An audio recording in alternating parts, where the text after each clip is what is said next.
क्या कहा वो कविराज विश्वनाथ के लक्षण को कह रहे अत्र कश्चिदाह, यहाँ कुछ लोग कहते हैं कि तद अदोषौ शब्दार्थौ सगुणौ अनलंकृति पुनः क्वापि है।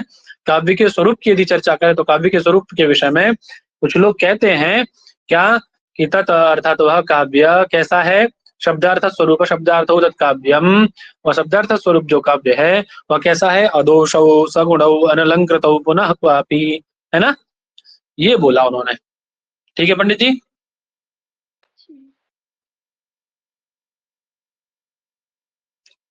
है ना। कह रहे एतत् चिंत्यम, ये जो इन्होंने कहा है, बोले ये जो कुछ लोग कह रहे हैं ये बात को, ये क्या है पंडित जी, ये चिंत्य है, ये विचारणीय है।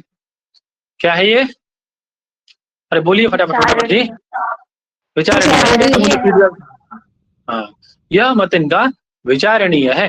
बोले क्या विचारणीय है, बोले था ही यदि दोष रहित काव्यत्व अंगीकार तदा, क्योंकि सबसे पहले तो उन्होंने क्या कहा कि शब्दार्थ हो अदोष हो, बोले अदोष अर्थात दोष रहित जब शब्दार्थ होंगे तो काव्य होगा, है ना।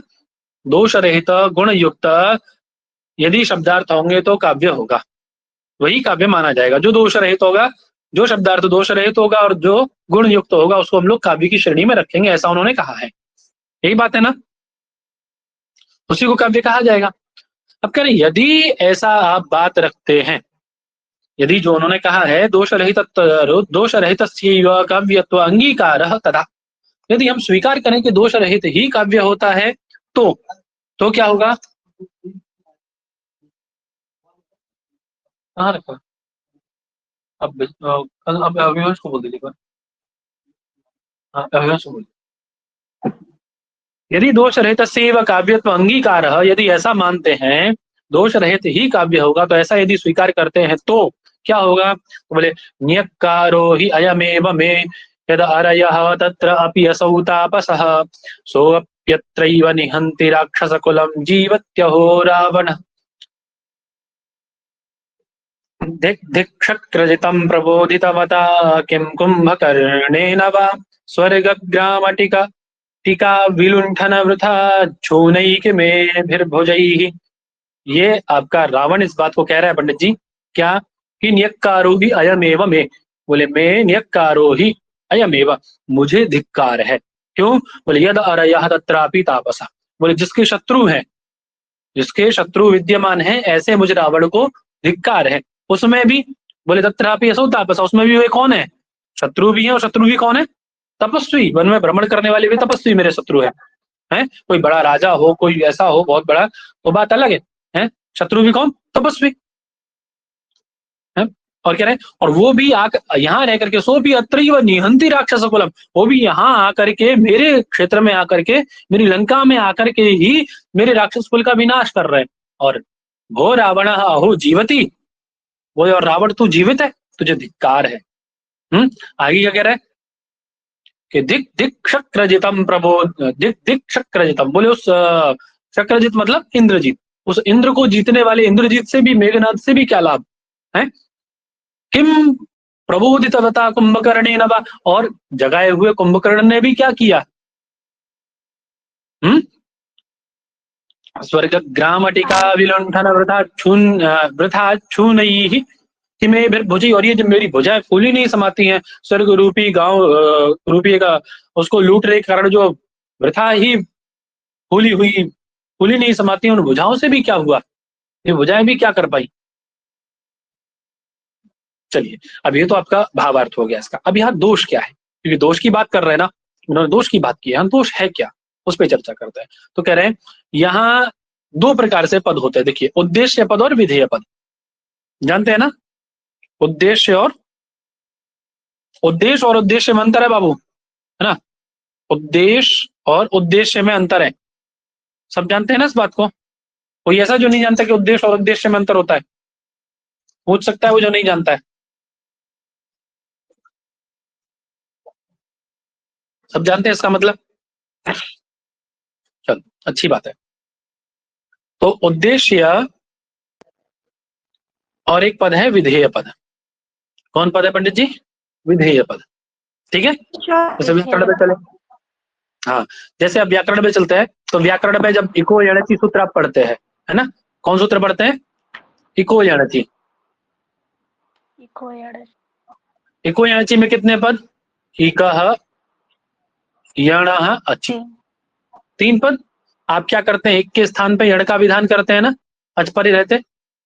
तो किसका विधान किया जा रहा है? यण का। यण क्या हुआ? विधेय पद, है ना। एक क्या हुआ? उद्देश्य पद। ठीक है, उसका उद्देश्य करके उसको विधान करना ही क्या है? ही उद्देश्य विधेय पद होते हैं। आप कह रहे हैं क्या है उद्देश्य विधेय, मतलब क्या है इस उद्देश्य विधेय का? है यहाँ क्यों चर्चा कर रहे हैं हम उद्देश्य विधेय की? तो जी, तो एक दोष है विधेय विमर्श। विधेय, कौन दोष है पंडित जी?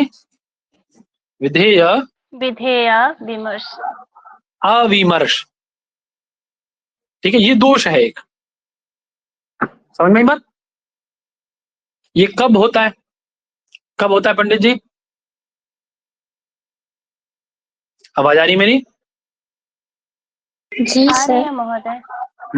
कब होता है ये? तो सामान्य कॉमन सी बातें है कि आप पहले विधेय पद का, उद्देश्यवाचक पद का प्रयोग पहले और विधेय का बाद में करेंगे। ऐसा ही तो हो रहा है हमारे यहाँ, देखो, उद्देश्य का पहले और विधेय का बाद में कर रहे हैं हम लोग। जिसका विधान करना है यण का, उसका बाद में कर रहे हैं, उद्देश्य का पहले कर रहे हैं, है ना। और यहाँ क्या हुआ? यहाँ जस्ट उल्टा हो गया। यहाँ क्या हुआ पंडित जी? उल्टा हो गया। विधेय पद पहले प्रयोग कर दिया और उद्देश्यवाचक पद को बाद में प्रयोग किया है। बात समझ में आ गई? है ना। तो ऐसा होने के कारण, है ना, ऐसा होने के कारण कौन विधेय पद है, कौन उद्देश्य पद है? तो ये जो आपका अयम पद है ना, अयम, ये अयम उद्देश्यवाचक पद है। और जो नियक्कार धिक्कार शब्द है, यह विधेय पद है। ठीक, देखिए, विधेय पद का पहले प्रयोग और उद्देश्य पद का बाद में। होना क्या चाहिए था? उद्देश्य का पहले और विधेय का बाद में प्रयोग होना चाहिए था, है ना। तो ये क्या है पंडित जी? एक दोष है। कौन दोष है? विधेय अविमर्श नाम का। कौन दोष है पंडित? विधेय अविमर्श। ठीक है, बात समझ में आ गई? जी सर।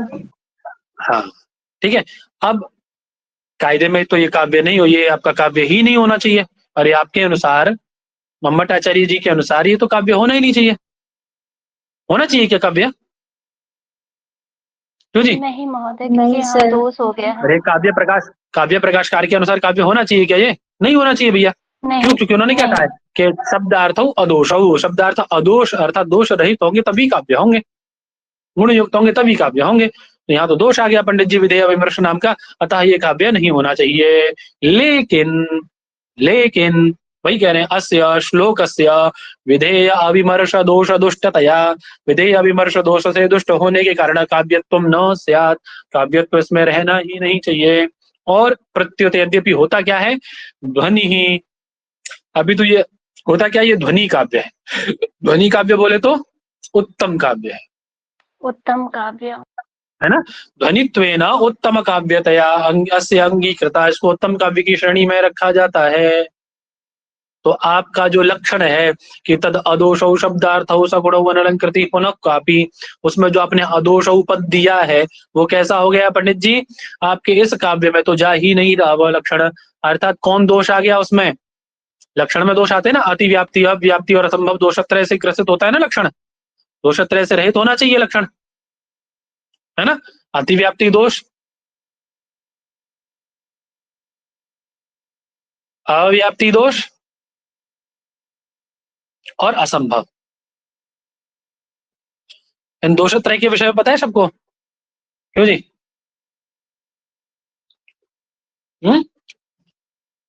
जी सर। मतलब नहीं बोलोगे तो मुझे पता नहीं पड़ेगा। मैं तो ये सोचूंगा ना आपको सब आता है, आप जब बताओगे तब ना मुझे पता पड़ेगा कि आपको नहीं आता है। यदि नहीं पता है तो बोलो, है ना, बताया जाएगा। ठीक है, ऐसा संकोच ना करिए, भय ना करिए उसमें। ठीक है, जब नहीं बोलोगे तो क्रोध आएगा। आप बोलोगे, बराबर बोलते रहोगे, यदि नहीं समझ में आ रहा है 1 बार 2 बार 10 बार 50 बार तो समझाया जाएगा उसको। ठीक है, बशर्ते कि आप बोलिए। ठीक है, तो दोषत्रय हैं आपके, जब आप न्याय पढ़ेंगे तो उधर बताया जाएगा आपको, है ना। कौन से अभी सामान्य कॉमन बता देता हूँ, है ना? कौन सा? अतिव्याप्ति, अतिव्याप्ति, अव्याप्ति और असंभव। अतिव्याप्ति क्या है तो आप याद रखिए, जैसे आपने लक्षण बनाया, गाय का लक्षण क्या है? सासनामत्वम गोह लक्षणम। कि जिसके पास सासना है, सासना जानते हैं ना, गल कंबल जिसके पास है वह गाय है। तो यदि आप ऐसा ये तो ऑथेंटिक लक्षण है।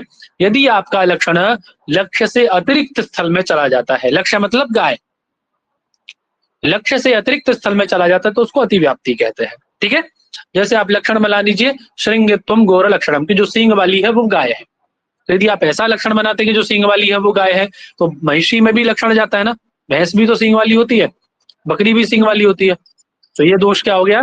अतिव्याप्ति दोष हो गया उसमें लक्षण में। ठीक है, अव्याप्ति क्या है कि लक्ष्य में ही लक्षण का ना जाना, है ना? जैसे आपने कह दिया कि जो काली है वो गाय है और गाय है आपके यहाँ सफेद, तो जिस गाय में आप लक्षण भेजना चाहते थे उसमें तो गया ही नहीं, उससे अतिरिक्त स्थल में चला गया, तो ये क्या है? अव्याप्ति है। ठीक है, तीसरा आया असंभव। असंभव दोष क्या है? बोले आप कह दो एक असंभवत्वम गोर लक्षण, बोले एक खुर वाली है वो गाय है, तो गाय तो एक खुर वाली होती नहीं है, उसके तो दो खुर होते हैं, दो शफ होते हैं, है ना? तो वो गाय के किसी भी अंश में नहीं गया, तो ये क्या है? असंभव दोष है। ठीक है, असंभव दोष। सामान्य समझ में आ गया होगा, डिटेल में हम लोग जब वो पढ़ेंगे तो न्याय पढ़ेंगे तो वहां समझेंगे। ठीक है, चलिए तो अब क्या कह रहे हैं यहाँ पे ग्रंथकार? कह रहे हैं अतः उत्तम काव्य है, ये तो उत्तम काव्य की श्रेणी में आता है, जो आपका श्लोक है जो आपने पढ़ा अभी, है ना? नेकारो ही अयमेव तस्मात्, और यहाँ लक्षण आपका जान ही रहा है किसका? काव्य प्रकाशकार का। तद अदोष शब्दार्थ अदोष, उन्होंने लक्षण किया था कि जो दोष रहे थे शब्दार्थ होंगे वही काव्य होंगे, तो उनका लक्षण तो इसमें गया ही नहीं। कौन दोष हो गया? कौन दोष हो गया? लक्ष्य में लक्षण नहीं गया, लक्ष्य में अविमर्श, लक्ष्य में लक्षण का न जाना क्या है? अव्याप्ति है ना? अव्याप्ति, वही कह रहे हैं तस्मात् अव्याप्ति लक्षण दोष, अव्याप्ति नाम का लक्षण दोष से ग्रसित है पंडित जी आप। तो याद रखिएगा कि जो आचार्य है साहित्य, वो काव्य प्रकाशकार के तद दोषो जो पद है उसको दूषित करते हैं, तो कौन दोष उसमें बताते हैं? उसमें कौन लक्षण दोष आता है? ननु, यदि हम एक काम कर लें, अच्छा ननु से कोई शंका कर रहा है पूर्व पक्ष, है ना, तो यह वो शंका अपनी रख रहा है कि अच्छा ऐसा कर लिया जाए कि कश्चिदेव अंश अत्र दुष्ट न पुनः सर्वोपि इति चेत्, है तो ये तरी यत्र अंश दोषा सो काव्य प्रयोजक, यत्र ध्वनि स उत्तम काव्य प्रयोजक है। बोले ऐसा कर लो कि भैया पूरा काव्य थोड़ी ना है, दो जगह ही तो दोष है, और एक जगह वाक्यगत विधेय अविमर्श, एक जगह पदगत विधेय अविमर्श है, दो जगह तो दोष है। तो ऐसा कर लो कि उसको काव्य की श्रेणी में मत रखो, उसको अकाव्य मान लो, और जो शेष है उसमें तो उत्तम काव्य है, वो ध्वनि काव्य है, तो ऐसा कर सकते हैं क्या? क्यों जी, है?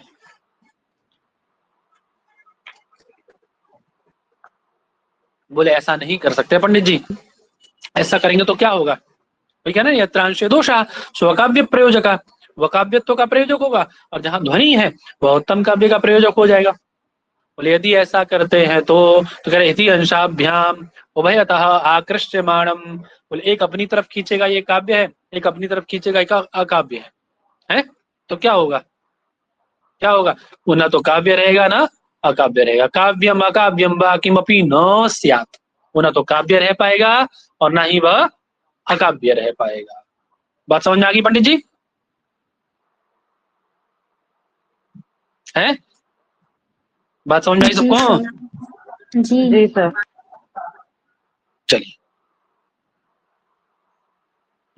कह रहे कश्चिदेव न च कंचिदेव अंशम काव्यस्य दूषयन्तः श्रुति दुष्टादयः दोषाः इति न।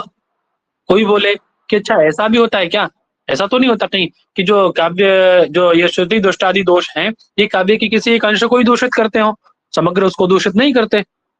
अरे पानी में यदि जहर मिलाओगे, थोड़ा सा भी यदि विष पड़ जाए उसमें, तो क्या ऐसा होगा कि थोड़ा ही पानी दूषित होगा, उससे विषयुक्त होगा? है नहीं।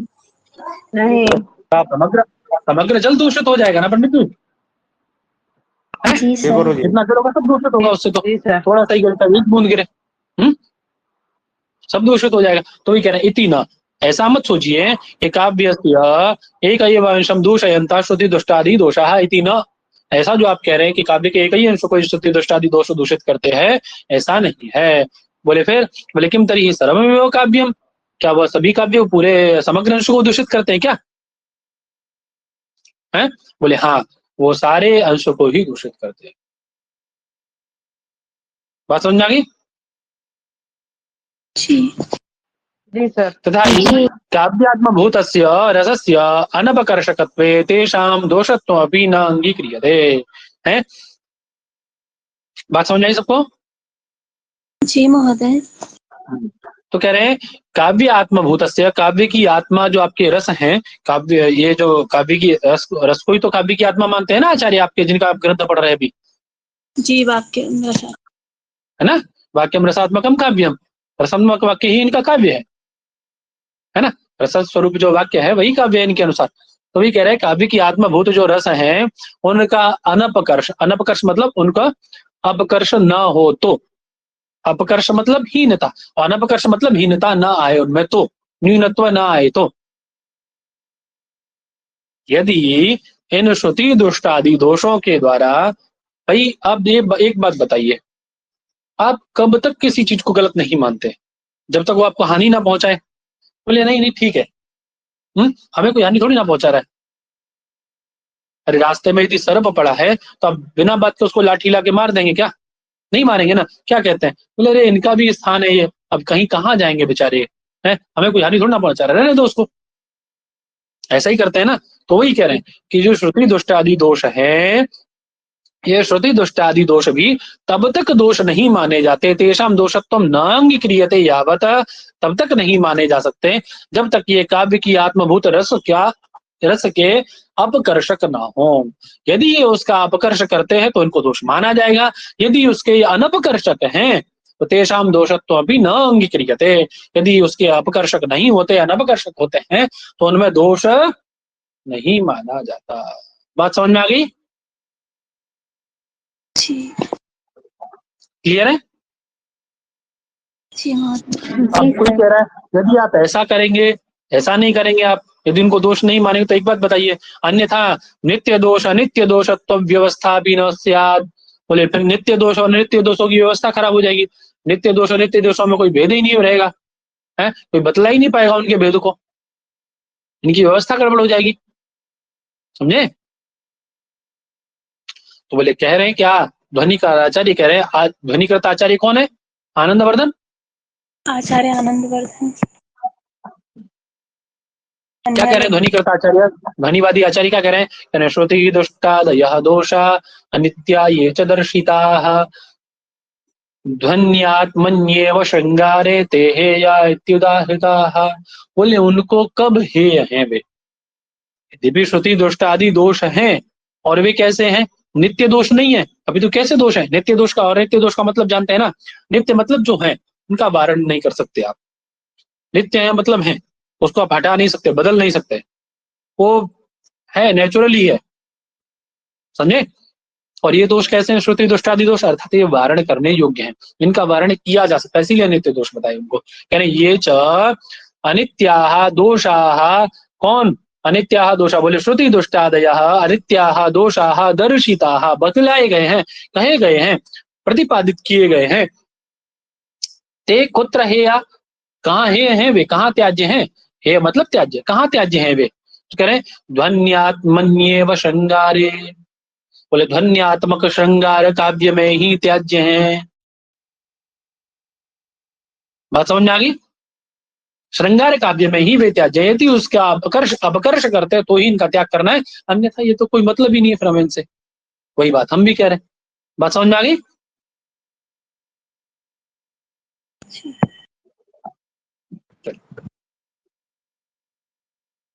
किंच एवं काव्यम प्रविरल विषयम निर्विषयम वा स्यात् सर्वथा निर्दोषस्य एकांतम असंभवत्।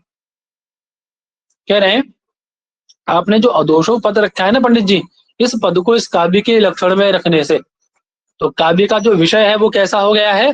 काव्यम प्रविरल विषयम निर्विषयम वा स्यात्, वह प्रविरल विषय वाला अथवा निर्विषय वाला हो गया है ना? क्यों? क्योंकि सर्वथा निर्दोषस्य एकांतम असंभवत्। क्या काव्य का सर्वथा निर्दोष होना संभव है? और कोई ऐसा व्यक्ति होगा संसार में जिसके अंदर एक भी दोष ना हो? है? यदि आप मनुष्य का लक्षण आपसे पूछा जाए, आप कह दो कि जो दोष रहित है वो मनुष्य है, जो दोष रहित है वही मनुष्य है, वही मानव है। तो ऐसा पॉसिबल है क्या? क्यों जी? नहीं भैया। बताइए। है? संभव ही नहीं, है ना? तो वही कह रहे हैं। तो ऐसा करने से, सर्वथा निर्दोष ऐसा कहने से बोले काव्य बचेगा ही नहीं, काव्य रहेगा ही नहीं, ऐसा तो कोई होगा ही नहीं काव्य कभी जो दोष रहे तो। एकांतिक निवृत्ति असंभव है उसकी। बोले तो फिर एक काम कर देता है, हमने जो अदोषों कहा था ना वो बिल्कुल एकदम नेग्लेक्ट कर रहा था कि हाँ बिल्कुल दोष रहे तो वही काव्य होगा। जो शब्द अर्थात बिल्कुल दोष से रहे तो अर्थात उसमें 1% भी दोष नहीं चाहिए, हमें 0.001% भी दोष नहीं चाहिए उसमें। अब एक काम करते हैं, थोड़ी सी फ्लेक्सिबिलिटी कर देते हैं। क्या कर देते हैं कि हम थोड़ा दोष वाला जो होगा ऐसा कुछ कर लेते हैं, है ना? बोले अदोषों में जो अ है उसका मतलब नए समास करके ईषद अर्थ में नए कर लेते हैं। किस अर्थ में नए कर लेते हैं उसका नए? किस अर्थ में कर लेते हैं पंडित जी? ईषद मतलब ईश्वर सर। थोड़े दोष वाला, थोड़े दोष वाला, है ना? वही कह रहे हैं ननु ईषद अर्थे नय प्रयोग चेत ईषद दोषौ शब्दार्थो काव्यम। तो आपका लक्षण क्या बन जाएगा? तो अदोषौ शब्दार्थो काव्यम था, अब क्या बन गया? बोले ईषद दोषौ शब्दार्थो काव्यम। बोले थोड़े दोष वाले जो शब्दार्थ है वो काव्य होंगे। अब तो अर्थ बिल्कुल बदल गया। लो, बोले थोड़े दोष वाला है वो काव्य होगा, तो जो बिल्कुल निर्दोष है वो तो काव्य हो ही नहीं पाएगा। हो पाएगा? ऐसा दोष ही नहीं है वो काव्य बनेगा फिर? क्योंकि आपने काव्य का लक्षण क्या बना दिया कि जो थोड़े दोष वाला है वो काव्य है। तब जो निर्दोष है, निर्दोष है वो काव्यत्व में बना से आप कौन जो निर्दोष पक्ष है उनमें तो काव्य होगा ही नहीं। बताइए हो पाएगा?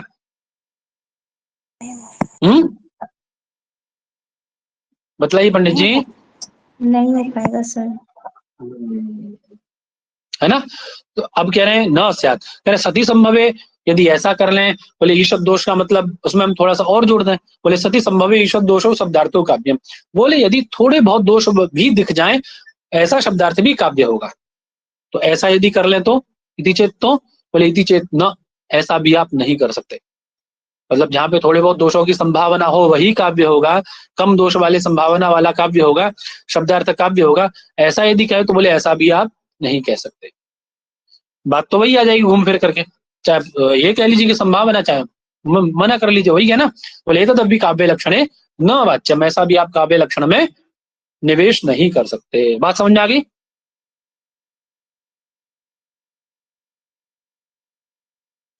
बात समझ में आ गई पंडित जी?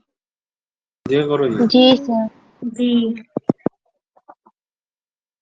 हाई कह रहे जी हैं सर। रत्नादि लक्षणे कीटानुवेद आदि परिहारवत नहीं कीटानुवेद वेदादयो रत्न से रत्नत्व व्याहंतम ईशाह। बोले जिस प्रकार से किसी रत्न को यदि कोई कीट अनुविद कर देता है, अर्थात कोई कीट उसका दंश कर लेता है, कोई अपना उसको मतलब थोड़ा दूषित कर देता है, तो उसका हम लोग परिहार करते हैं ना? नहीं करते ना परिहार? करते हैं? अरे नहीं किया जाता है। उसी तरह काव्य के लक्षण में भी यदि दोष की बात आती है तो दोषों का परिहार नहीं कर सकते। ठीक है? जिस प्रकार से कीटानुविद्धत्व, कीट से अनुविध होने वाला, क्या यदि एक किसी सेब को कोई कीट उसमें थोड़ा सा गड़बड़ कर दे उसको, तो क्या वो सेब नहीं रहेगा? वो अमरूद बन जाएगा क्या? नहीं है? नहीं सर। बताओ, अमरूद बन जाएगा? नहीं बनेगा ना? नहीं नहीं। वो धर्म तो रहेगा ना उसमें। ये हो सकता है कि आप उसको लें ना कि भैया दूसरा दे दो, उसमें थोड़ा सा ये गड़बड़ है। ऐसा ही करते हैं ना हम लोग। ऐसा तो कहते नहीं कि नहीं भैया आपने जो दिया सेब नहीं है तो अमरूद है, इसमें कीड़े ने काटा हुआ है। हम क्या करते हैं, भैया कीड़े का काटा हुआ है, आप एक काम करिए दूसरा दे दीजिए, एक्सचेंज कर दीजिए। है? यही करते हैं ना हम लोग।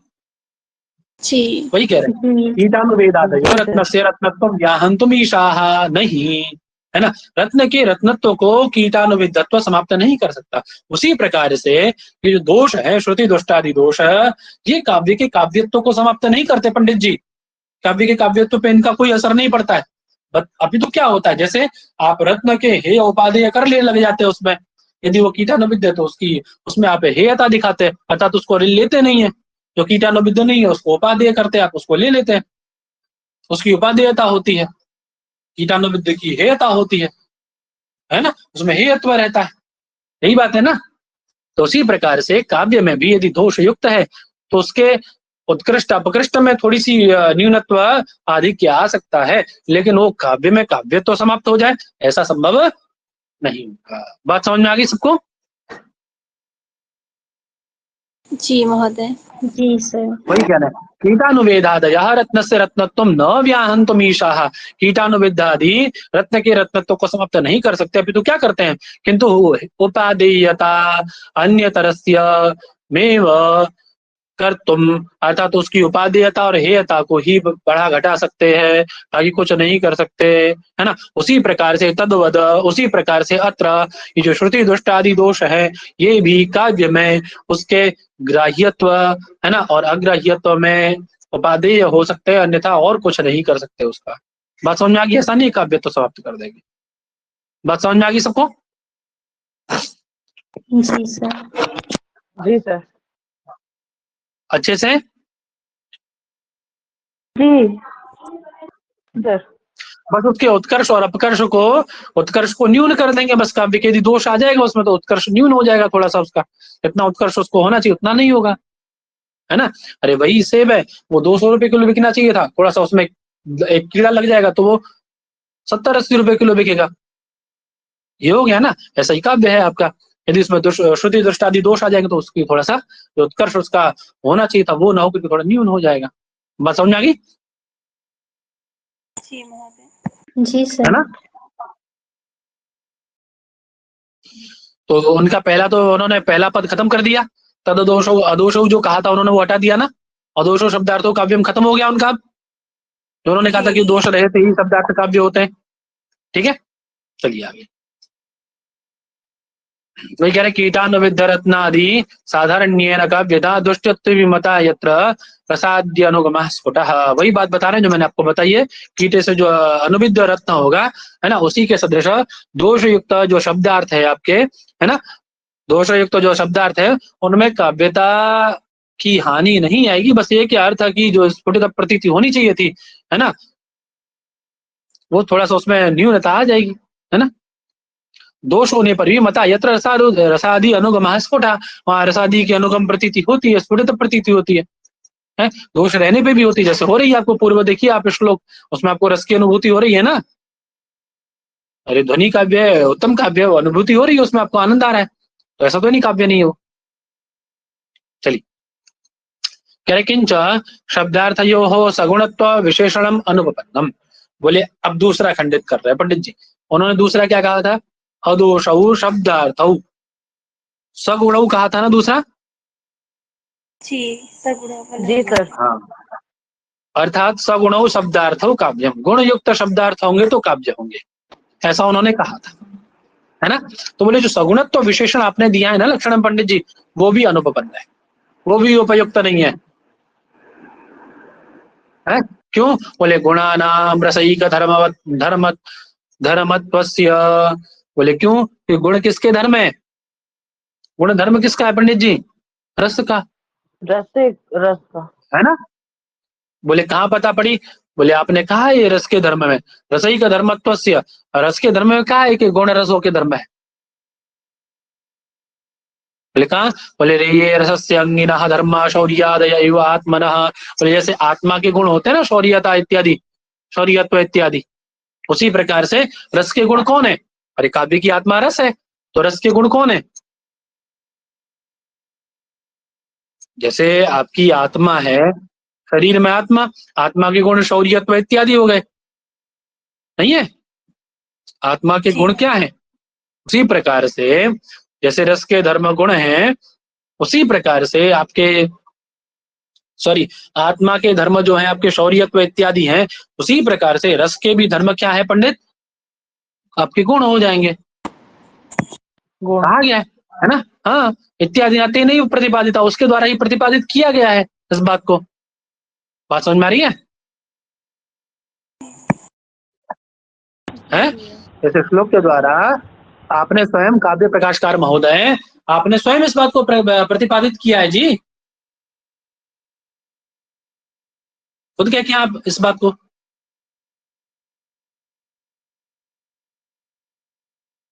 है ना?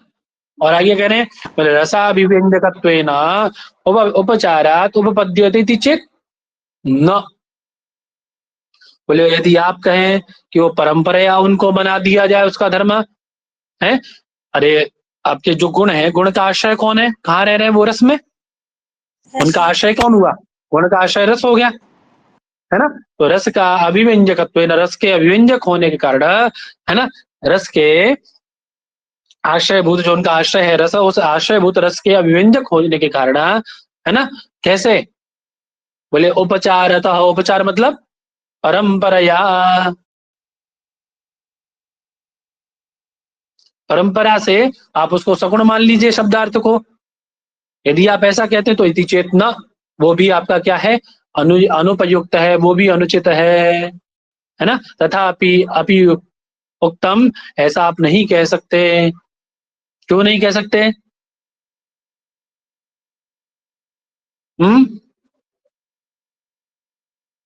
तो बोले क्या कह रहे हैं? बोले तथा ही तयो हो, अर्थात तयो मतलब शब्दार्थयो हो, काव्य स्वरूप, काव्य स्वरूपेण अभिमतयो हो शब्दार्थयो हो रसो अस्ति। बोले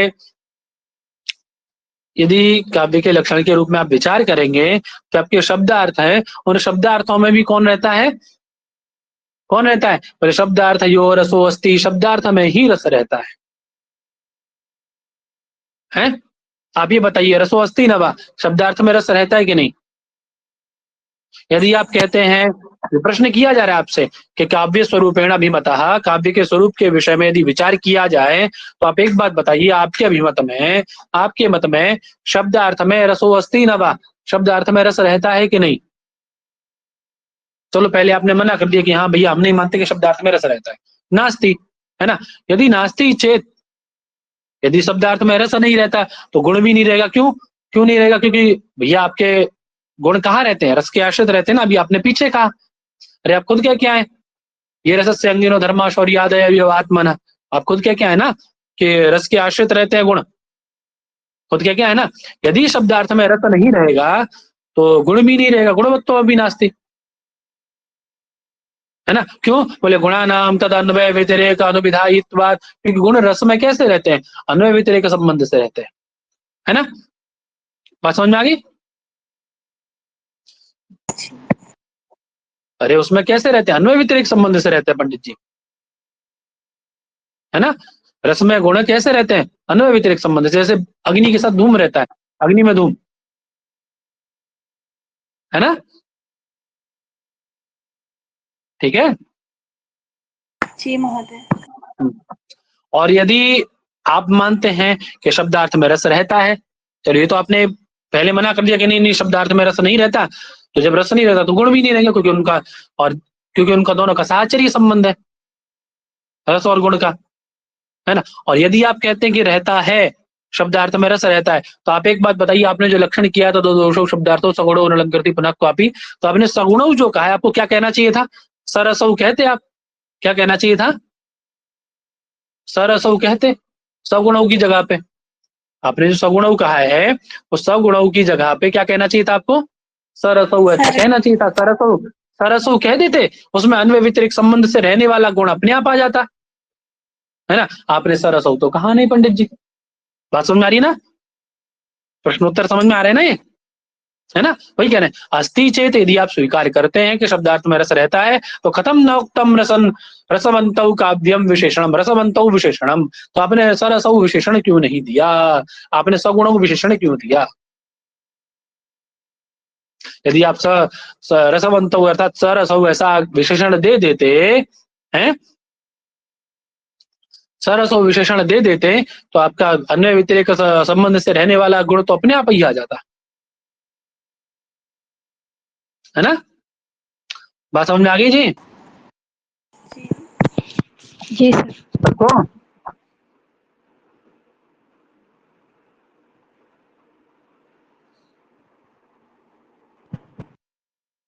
चलिए, कह रहे गुणवत्वा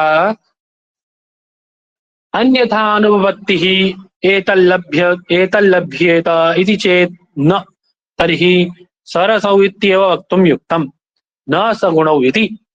तो आपको उसी दृष्टि से आपने जो कहा उसकी जगह आपको क्या कहना चाहिए था पंडित जी?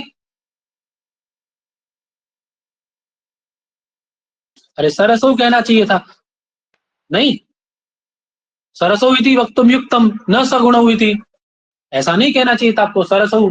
बात समझ में आ रही है ना?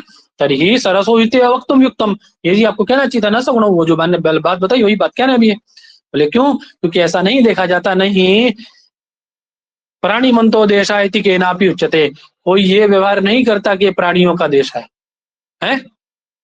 ऐसा व्यवहार गुण को पहले नहीं बताया जाता, अभी तो आश्रय को बताया जाता है, आश्रय से गुण का अपने आप ज्ञान हो जाता है। बात समझ में आ गई?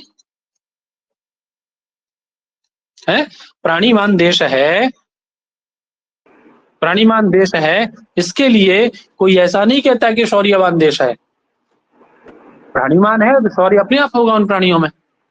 बात समझ में आ रही है?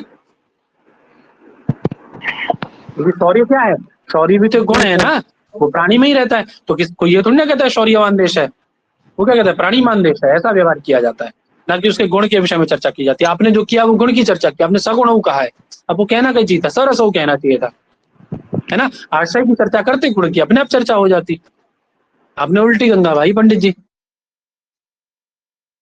समझ में आ गया? जी महोदय। जी सर। कह रहे हैं ननु शब्द, अनु से पुनः शंका करेंगे, शब्दार्थ हो सगुणौ, इसके आधार पर आप जो कहते हैं सगुणौ शब्दार्थ हो काव्यम, इसके आधार पर इत्यनेन गुण अभिव्यंजक शब्दार्थ, गुण के अभिव्यंजक शब्दार्थ होंगे। बोले उन शब्दार्थ का काव्य में प्रयोज्य इति अभिप्राय इति चेत न, उनको काव्य में प्रयोग करना है ये भी कहना आपका ठीक है, इति चेत इति युज्यते इति न, ऐसा भी आपका समझ में हमें नहीं आता, है ना। क्यों? क्योंकि गुण क्या करते हैं, अरे गुण कोई ऐसा कोई थोड़ी ना इस काव्य में प्रयोग किए जाते हैं। बोले न गुण अभिव्यंजक, वो अभिव्यंजक नहीं होते काव्य के, वो केवल किसका अभिव्यंजन करते हैं, न गुण अभिव्यंजक शब्दार्थवत्वस्य, वो शब्दार्थ के अभिव्यंजक नहीं होते, अभी तो किसके अभिव्यंजक होते हैं? बोले वो केवल मात्रा उत्कर्ष मात्रा आधायकत्वम है, वो केवल किसके आधायक होते हैं? केवल उत्कर्ष और अपकर्ष के, दोष के जैसे। बात समझ में आ गई?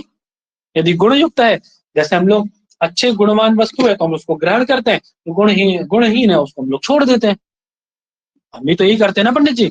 ऐसे ही शब्दार्थ यदि गुण युक्त होगा तो उसका प्रयोग किया जाएगा, नहीं होगा तो छोड़ दिया जाएगा उसको, है ना। तो वही कह रहे हैं उसके उत्कर्ष और अपकर्ष में ये आधायक हो सकता है, कारण हो सकता है, ना कि काव्य में। बात समझ में आ गई? उसके अभिव्यंजन में आप गुण के द्वारा काव्य का अभिव्यंजन नहीं कर सकते, शब्दार्थ का अभिव्यंजन नहीं कर सकते, उसके अभिव्यंजक नहीं हो सकते ये गुण, अभी तो उसके उत्कर्ष मात्र के आधायक हो सकते हैं। बात समझ में आ गई? वही कह रहे हैं, न तो स्वरूपाधायकत्वम, उसके स्वरूप को थोड़ी ना बतलाएंगे कि जो गुणवान होगा वही काव्य होगा, गुण युक्त होगा, है उसके उत्कर्ष अपकर्ष को बता सकते हैं, तो जो गुण युक्त होगा वो काव्य ग्राह्य है, अन्यथा ये है। ठीक है। बोले कहा भी गया है क्या? बोले काव्य से शब्दार्थ हो शरीरम, काव्य का जो शब्दार्थ है वो शरीर है, रसादि आत्मा है ना। गुण क्या है? शौर्य आदि के जैसे हैं। दोष क्या है? कारणत्व इत्यादि है, जैसे व्यक्ति के अंदर काणापन बहिरापन होता है दोष, ऐसे ही दोष है काव्य के आपके, है ना, कारणत्व आदि के जैसे। रीतियां क्या है? बोले अवयव संस्थान विशेषा, जैसे शरीर में हाथ पैर अवयव होते हैं, ऐसी आपकी जो रीतियां हैं वैदर्भी गौड़ी पांचाली इत्यादि, ये सब क्या है? रीतियां, अवयव संस्थान है। ठीक है। अलंकार क्या है? बोले कलरक कुंडल आदिवत, जैसे हम लोग अलंकार आभूषण धारण करते हैं वैसे काव्य के ये अलंकार भी उसके कटक कुंडल के जैसे आभूषण है। ठीक है। तो अब इसमें लक्षण कहाँ है काव्य का, बताओ? काव्य का लक्षण कहीं दिख रहा है? यदि आप अलंकार को काव्य मानते हैं तो कहाँ अलंकार काव्य होगा? क्यों जी? अलंकार तो उसके शोभा है, काव्य थोड़ी ना है। बात समझ में आ गई? जी भैया। कह रहे हैं इस प्रकार से जिन्होंने अनलंकृति पुनः क्वापी ऐसा भी कहा था, वो मत भी अपास्त हो जाता है। हैं? बात समझ में आ गई? क्यों? क्योंकि अस्य अर्थः, उनका कहने का मतलब ये था कि सर्वत्र सा अलंकारो क्वचित अस्फुट अलंकारो भी शब्दार्थो काव्यम। अरे क्वचित पुनः क्वापी अनलंकृति, इसका मतलब क्या है कि सर्वत्र अलंकार युक्त काव्य होगा और कहीं कहीं अलंकार रहित भी काव्य हो सकता है। यही तो भाव है ना, वही भाव बता रहे है ना। बोले ये जो आपका सालंकृत्व है ना और अनलंकृति जो है, ये भी उत्कर्ष मात्र और अपकर्ष मात्र के आदायक हैं। ये भी काव्य में इनका कोई योगदान है नहीं पंडित जी। वही कह रहे तत्र सलंकार शब्दार्थ अपनी काव्य उत्कर्ष मात्र आदायक, केवल उसके उत्कर्ष और अपकर्ष को बतलाने वाले हैं ये, ना कि काव्य के स्वरूप को। बात समझ में आ गई सबको? जी भैया। जी महोदय। सबको क्लियर हुई पंडित जी? जी अच्छे जी से? सर। हाँ। अब इस प्रकार से सेकंड नंबर पे जो वक्रोक्ति जीवितम कार थे, वो जो वक्रोक्ति काव्य जीवितम, वक्रोक्ति भी क्या है? अलंकार है ना पंडित जी? अरे वक्रोक्ति क्या है? अलंकार है ना? जी जी सर। जो वक्रोक्ति को ही काव्य मान रहे थे, काव्य जीवितम अर्थात काव्य की आत्मा वक्रोक्ति है, ऐसा जो कह रहे थे, वो भी परास्त हो जाएंगे अपने आप। जब अलंकार वाले व्यक्ति को परास्त कर दिया तो ये भी परास्त हो गए, क्योंकि इनका मतलब तो केवल यही है कि इसका मतलब वक्रोक्ति से अतिरिक्त काव्य ही नहीं है। भाई वक्रोक्ति उसके उत्कर्ष उत्कर्ष की आदायक हो सकती है, न कि वक्रोक्ति अलंकार है ना, में आदायक हो सकती है, ना कि काव्य हो सकती है। ठीक है, वही कह रही थी वक्रोक्ति जीवित कार उत्तम अभी परास्तम, उनकी बात भी परास्त हो गई है ना। क्यों? क्योंकि वक्रोक्ति है अलंकार रूपत्वात्, वक्रोक्ति भी अलंकार है। ठीक है ना? बात समझ में आ गई?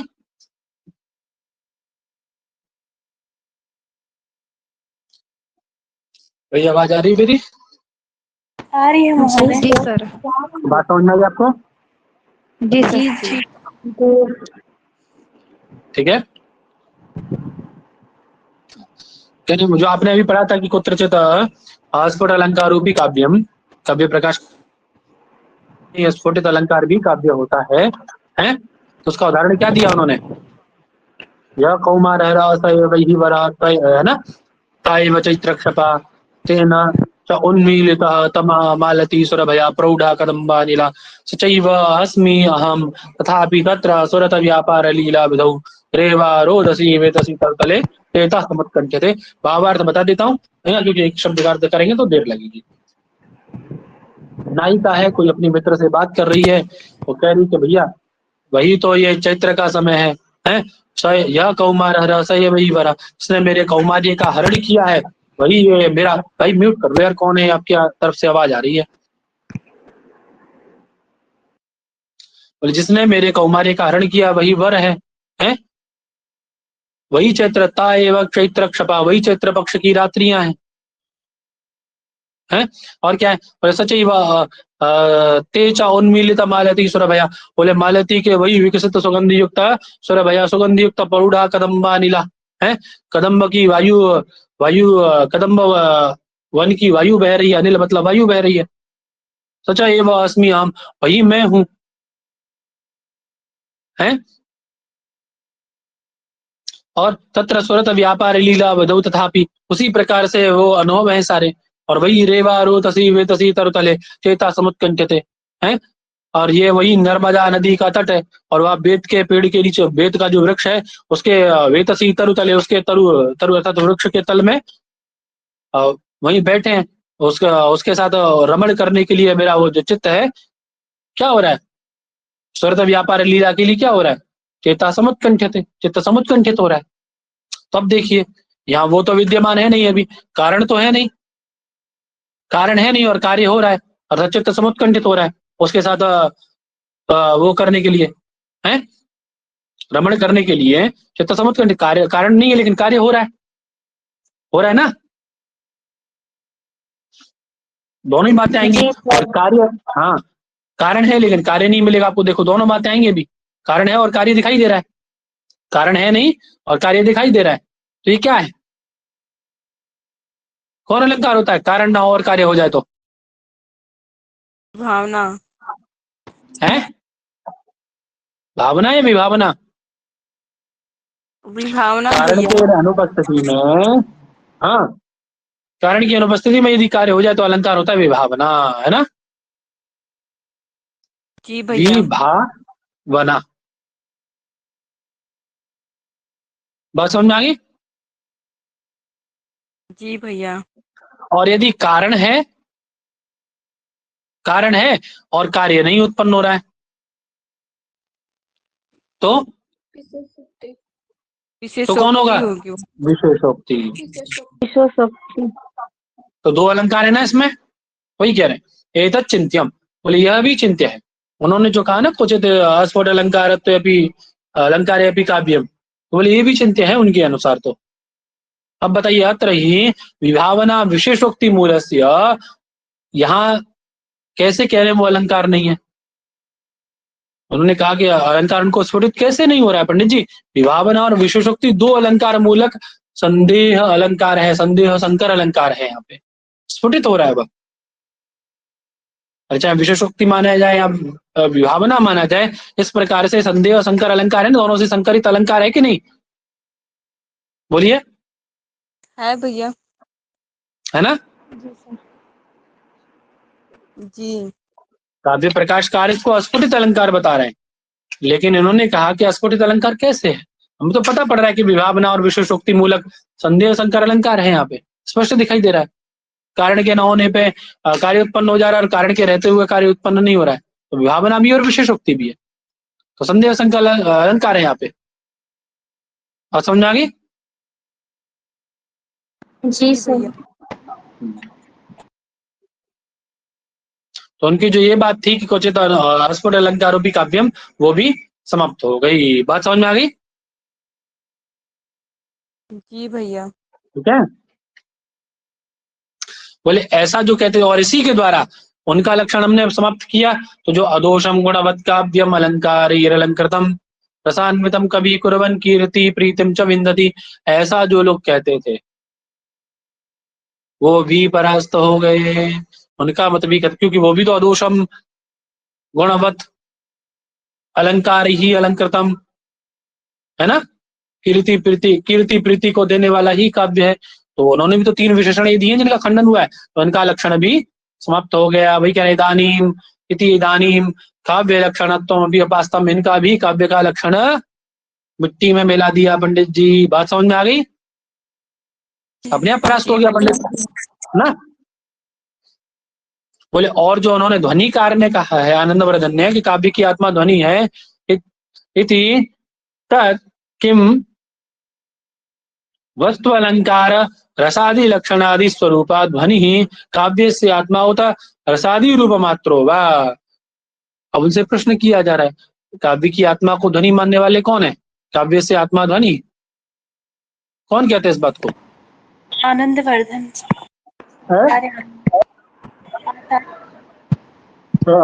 तो उनसे हम पूछ रहे हैं पंडित जी, उनसे हमारा प्रश्न है कि आप एक बात बताइए कि जो वस्तु स्वरूप है किम तत्किम वस्तु अलंकार रसादि लक्षण स्वरूपा, जो ये है ध्वनि है वह काव्य से आत्मा, स काव्य से आत्मा होता रसादि स्वरूप मात्र होगा, वह काव्य की आत्मा है, वस्तु अलंकार स्वरूप जो ध्वनि है वह काव्य की आत्मा है, ये लक्षण आदि स्वरूपा जो ध्वनि है वह काव्य की आत्मा। आप ये बताइए हमें, आप काव्य की आत्मा किसको मानेंगे,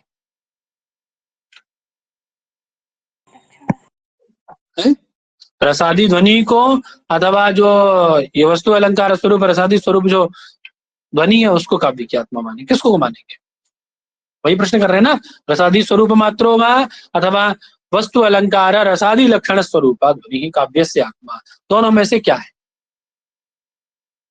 ठीक है। बोले न आद्या, आदि को आप मान नहीं सकते, क्यों? बोले प्रहेलिका अति व्याप्ते है, यदि अलंकार रसादि लक्षण स्वरूपा ध्वनि को काव्य मानते हैं तो प्रहेलिका अति व्याप्ते है, तो प्रहेलिका पहेली इत्यादि भी क्या हो जाएंगी, जो पहेलियां पूछी जाती है ना, वो भी आपकी क्या बन जाएंगी, वो भी काव्य की श्रेणी में आ जाएंगी।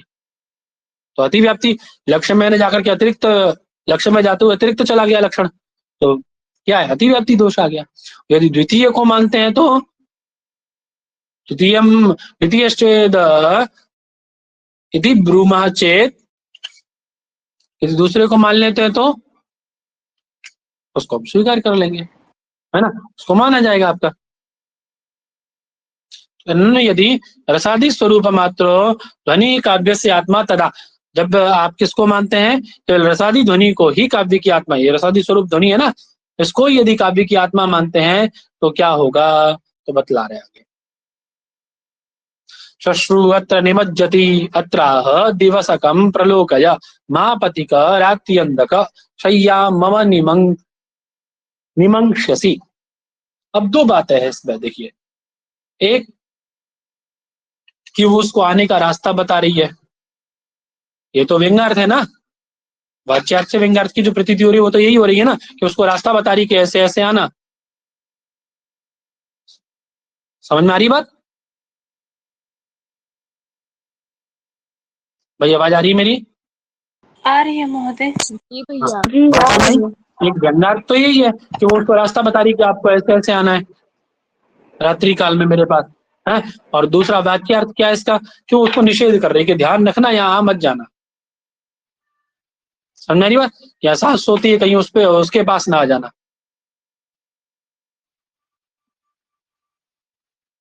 समझे? तो बोले यदि आप केवल ये कहें कि रसादि ध्वनि ही काव्य है, यदि आप केवल रस स्वरूप ध्वनि को ही, रस स्वरूप मात्र को ही ध्वनि मानेंगे, रस स्वरूप मात्र ध्वनि को ही काव्य की आत्मा मानेंगे, जो रसात्मक ध्वनि है उसी को काव्य की आत्मा माना जाएगा, तो भैया इसमें जो वस्तु मात्र व्यंग्य है, कथम काव्य व्यवहार, तो वहां काव्य का व्यवहार होगा कैसे, ये बता दीजिए। वहां तो रसादि ध्वनि है ही नहीं, रसात्मक ध्वनि है ही नहीं, वहां तो वस्तु मात्र व्यंग्य है, तो वहां काव्य का व्यवहार कैसे किया जाए, वहां काव्य का व्यवहार नहीं हो पाएगा, है ना। तो आप ऐसा भी न अत्रापि रसाभास, बोले यहाँ पर ऐसा आप नहीं कह सकते, और बोले ना यहाँ पे आप ये भी नहीं कह सकते न अत्रापि रसाभासवत वेति ब्रूमा, आप रसाभास को भी उसके लिए प्रयोग, काव्य के लिए प्रयोग नहीं कर सकते, ठीक है ना। आवाज आ रही मेरी? बोले फिर काव्य कैसे माना जाता है, यहाँ काव्य कैसे माना जाता है फिर, यदि रसात्मक ध्वनि को काव्य नहीं माना जा रहा है, यहाँ पे तो किसको काव्य माना जा रहा है, तो बता रहे हैं, बोले अत्रापि रसाभासवत, रसाभासवत्यैव, रसाभासवत्यैव इति ब्रूमः काव्यम। बोले यहाँ रस के कारण नहीं, रसाभास के कारण, रस का केवल आभास हो रहा है, आभास ही तो हो रहा है ना यहाँ पे, रसाभास के कारण ही यहाँ पे काव्य कहा जा रहा है इसको, है। बोले यदि ऐसा नहीं मानते तो बोले अन्यथा देवदत्तो ग्रामम याति इति वाक्ये तदभृत्यस्य तदनुसारण स्वरूप व्यंग्यस्य व्यंग्यावगते अपि काव्यत्वं स्यात्।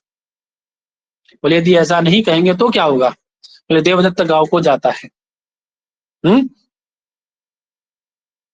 तो देवदत्त गांव को जाता है तो उसका मतलब अकेला तो नहीं जा रहा है देवदत्त, देवदत्त के साथ उसके मित्र जा रहे होंगे या उसके कुछ परिचायक जा रहे होंगे, हैं, तो ये व्यंग्य है। वही कह रहे हैं तद भृत्यस्य, भृत्य मतलब उसका सेवक, तद अनुसरण स्वरूप से व्यंग्य अवगत, व्यंग्य के द्वारा उसके सेवक का भी जाना अवगमन होता है, तो वहां काव्य आता है, वहां काव्य का लक्षण जाता है ना, वहां काव्य का लक्षण चला जाएगा। तो बोले अस्तित्व चेत, बोले चला जाने दो, क्या दिक्कत है, हैं? तो न रसवत एव काव्यत्व अंगीकारात, कोई दिक्कत नहीं, चले जाने दो। तो अतः आपने जो कहा था कि रसवत एव काव्यम, ऐसा आप नहीं कह सकते, उनका खंडन कर रहे हैं अभी, ठीक है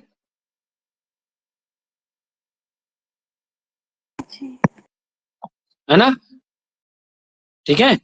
यदि आप ये जो देवदत्त ग्रामम याति, इसके द्वारा जो व्यंग्यार्थ प्रतीति उसके भृत्य इत्यादि का अनुसरण करने की जो हो रही है व्यंग्यावगति, है ना, उसमें यदि आप कहें कि उसमें काव्यत्व की हानि होगी, उसमें काव्य का लक्षण जाएगा, है तो ऐसा है तो क्या दिक्कत है, जाने दो, कोई दिक्कत थोड़ी ना है। अस्ति इति चेत जाने दो, है कोई दिक्कत नहीं है, जाने में क्या दिक्कत है, क्या हर्ज है उसमें जाने में, कोई दिक्कत नहीं होनी चाहिए, है ना। क्यों? बोले क्योंकि रसवत एवं काव्यत्व अंगीकारत, क्योंकि ये क्या मानते हैं, रस को ही क्या मानते हैं, रसयुक्त वाक्य को ही काव्य मानते हैं, रस को काव्य की आत्मा माना है इन्होंने, रसयुक्त वाक्य ही काव्य है इनके यहाँ। समझ में आ रही ना।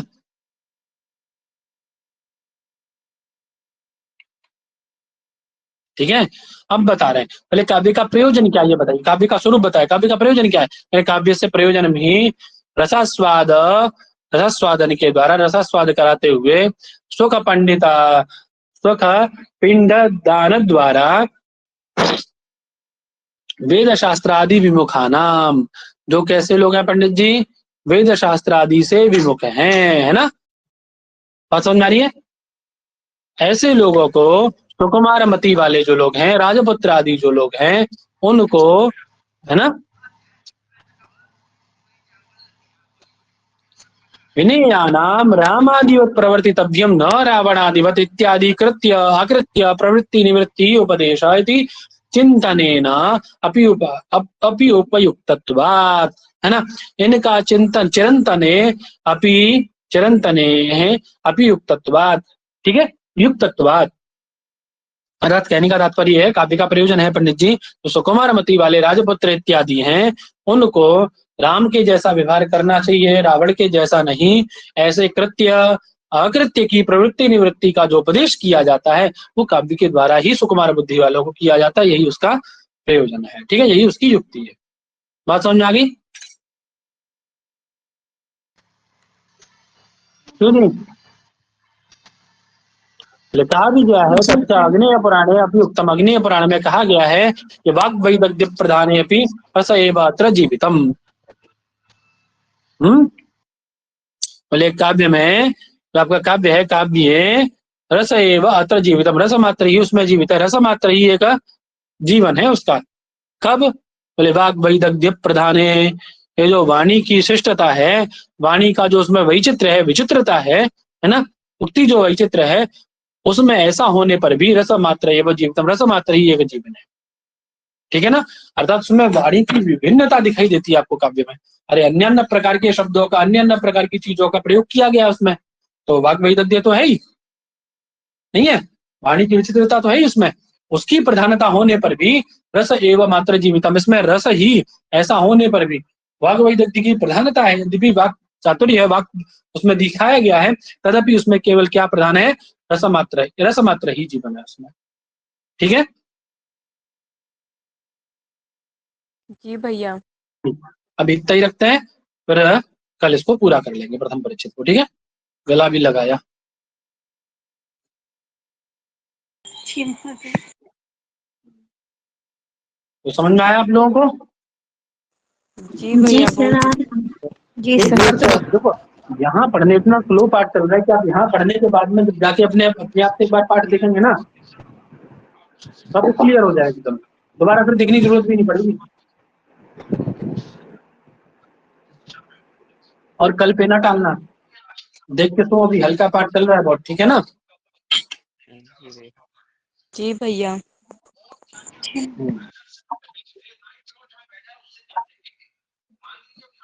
देख के सोना, ठीक है। जी जी सर। रखे। जी सर। नाम करो जी। प्रणाम भैया। प्रणाम प्रणाम प्रणाम सभी को, प्रणाम महोदय। भैया। प्रणाम प्रणाम। और भी जो लोग आपके यहाँ पढ़ने वाले हों उन सबको सूचना पहुंचाओ, 15 तारीख से JRF की क्लास शुरू करेंगे, ठीक है। जी कॉलेज विद्यालय में जहां भी आप लोग पढ़ते पढ़ाते हो उन सब बच्चों को जोड़ लो, ठीक है। जी सर। जी अरे क्या है यार, भैया। यदि किस कोई आर्थिक कमजोर है तो उसको भी छोड़ो, जाने दो, क्या दिक्कत है, 99 रुपए क्या है। अरे 99 रुपए का आप एक दिन में खा के खराब कर लेते होगे भाई। बिल्कुल। बस वो 99 रुपए रखा है इसलिए गया है ताकि आप लोग, यदि 1 रुपए भी जाता तो हम लोग सोचते हैं कि अरे 1 रुपए गया है, वहां हमें काम करना चाहिए, वो इसलिए रखा गया। जी और कुछ जी। प्लेटफॉर्म की फीस है ना, पेड प्लेटफॉर्म है, इस कारण से भी रखना पड़ा नहीं, जरूरी है सर, थोड़ा बहुत होना जरूरी है। है ना। फ्री का हो जाता है हाँ तो टेंडेंसी बदल जाती है लोगों की। हाँ, जी अब उससे तो अच्छा ही है ना, लोग केवल सेकंड सेकंड पेपर मात्र 5,000 10,000 में पढ़ा रहे हैं, और ये चीज आपको मिलेगी ही जी नहीं। बिल्कुल। मैं नहीं नहीं, गारंटी ये दे चीज सकता तो हूँ नहीं कि मिलेगी। जितना सिलेबस, देखो पुराने बच्चों से पूछ लो, आप कहीं भी बता जी देना मुझे, मैं पूरे भारतवर्ष की गारंटी ले सकता हूँ कि जब तक आपका पेपर हो तब तक वो लोग सिलेबस कंप्लीट करा दें, जितना मैं करा दूंगा, उतना भी यदि कोई करा दे मान जाऊं।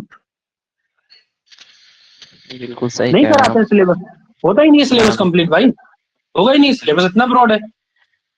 लेकिन हमारे यहाँ हो जाता है, केवल साहित्य वाला कुछ पार्ट छोड़ दिया जाए, कुछ पार्ट बचता है साहित्य का, जैसे छोटे छोटे जी ग्रंथ लगे हैं, वो बच जाते हैं,